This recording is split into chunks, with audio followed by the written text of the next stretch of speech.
Jananayagan versus Parasakthi யார் எப்படி வந்து சேர்ந்தாலும் துப்பாக்கியை விஜய் அவர்கள் கொடுத்தாரு, அதே துப்பாக்கியை சிவகார்த்திகேயன் விஜயோட நெத்தியில் வச்சுட்டாரு அப்படின்னு விமர்சிக்க தொடங்கியிருக்கிறாங்க. ரெண்டும் ஒரே நாளில் வந்துட்டு தான் போதும், என்ன ஆக போகுது இப்போ? அதாவது வந்து பார்த்திங்கன்னா, ஜனநாயகன் வந்து 9ஆம் வருது, பராசக்தி வந்து பொங்கல் அன்னைக்கு 14ஆம் வருது. இது இப்படி தான் இது வரைக்கும் அனௌன்ஸ்மெண்ட் இருக்குது. இது வந்து 10ஆம் வருது பராசக்தின்னு வந்து எங்கேயுமே இது வரைக்கும் அஃபிஷியலாக அனௌன்ஸ்மெண்ட் வரல. அந்த தயாரிப்பு நிறுவனம் அப்படி எதுவுமே அஃபிஷியல் அனௌன்ஸ்மெண்ட் இது வரைக்கும் கொடுக்கல.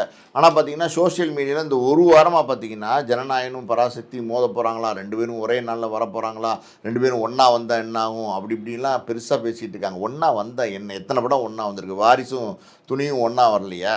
அதே மாதிரி பேட்டையும் விஸ்வாசமும் ஒன்றா வரலையா? எல்லாம் ஒன்றா வந்தால் ஒன்று. ஜில்லா வீரம், விஜய் அஜித் படம், ஜில்லா வீரம் இல்லை, அந்த காலத்துல எல்லாம் தீபாவளி பொங்கலுக்குலாம் ஏகப்பட்ட படம்.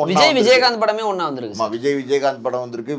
விஜய் படம் தான் வரல. சொல்லுங்க, இப்போ வந்து பராசக்தியும் வந்து ஜனநாயகனும் ஒன்றா வருது, ஒரு பெரிய என்ன பிரச்சனை? ஒன்றா வந்தாதான் என்ன பிரச்சனை?